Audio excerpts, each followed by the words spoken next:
Hello! Today we're sitting on a nice comfy sheep's fleece rug. I'll explain why shortly. This is a story about Ragnar Lothbrook and a dragon. Ragnar Lothbrook is a really famous viking. And this is the story of how he became famous and how he married a princess. There was once a Viking king, and of course Viking loved anything glittery, anything shiny, and as he was riding across the heath, he saw something glittery and shiny and stopped to pick it up. But it wasn't, as he had hoped, a hoard of gold. It was actually a baby dragon. And he took the baby dragon home for his daughter, Thora, named after Thor. And she was overwhelmed by this lovely, cute little dragon. And she fed the dragon rabbits or hares.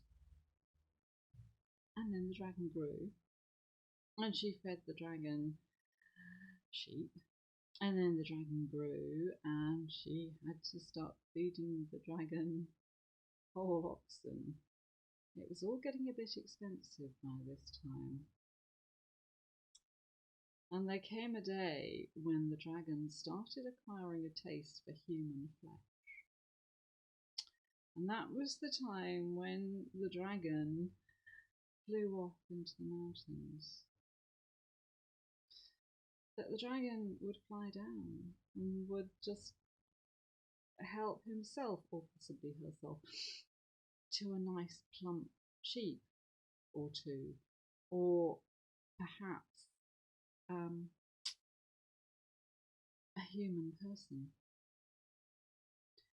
Dragons seem to like the taste of human beings. Apparently we're quite tasty, although a bit crunchy, I think. So something had to be done. The king issued a decree that somebody had to kill the dragon, and of course, because this is a story, whoever killed the dragon would win the hand of Princess Thora in marriage. So many heroes went forth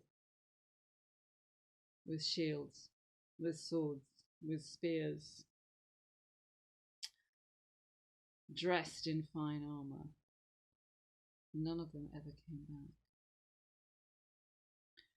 Ragnar, who worked in the kitchen, found himself some sheep's fleece. The sheep's fleece can actually be quite thick, you see. See, it's lovely and soft. It's wonderful stuff. And Ragnar made himself a pair of breeches, a pair of trousers from the sheep's fleece.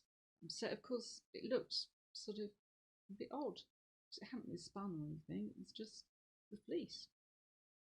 He made himself a tunic of sheep's fleece. And off he went with his spear and his sword and his knife. And on his way to the mountain, he went swimming in the river. So it was very cold, and the sheep's fleece, of course, sheep's fleece absorbs huge amounts of water. So Ragnar got out of the river with his spear and carried on his journey up the mountain. The dragon was quite curious as to what this creature was that seemed to be part man, part sheep. But as the dragon flamed,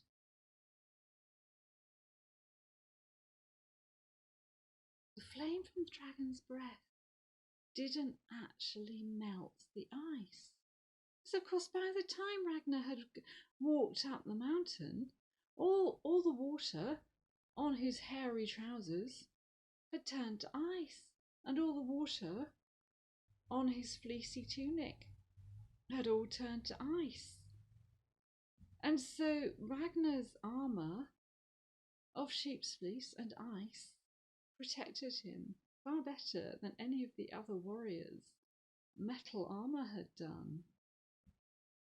So Ragnar sneaked closer and closer and closer. And he managed to get close enough to the dragon that his spear went through the dragon's hide, straight into his heart. And Ragnar took his knife and cut off the dragon's head and carried it all the way down the mountain, just to prove to everyone that he really had killed the dragon. And of course, by the time he got back to the king's hall, the ice had melted and he was simply wearing a pair of very wet, very hairy breeches. And of course, in Old Norse, hairy breeches is Lothbrook. So Ragnar, for the rest of his days, was known as Ragnar the Hairy Trousers, Ragnar Lothbrook. And of course, he did marry Princess Thora. And I think they were quite happy together. So perhaps we can say they lived happily ever after. But of course, dragons, sadly, are now extinct. But perhaps it's a good thing in the case of dragons, but I hope not too many other things go extinct, because of course it's always a bit of a problem for animals that like eating sheep, because of course we like sheep too, so we can do really cool things like make nice woolly jumpers. There we are, the story of Ragnar Lothbrook and how he outwitted a dragon with sheep's fleece and ice. Good hero story. Hope you enjoyed it. More winter stories coming up. See you soon.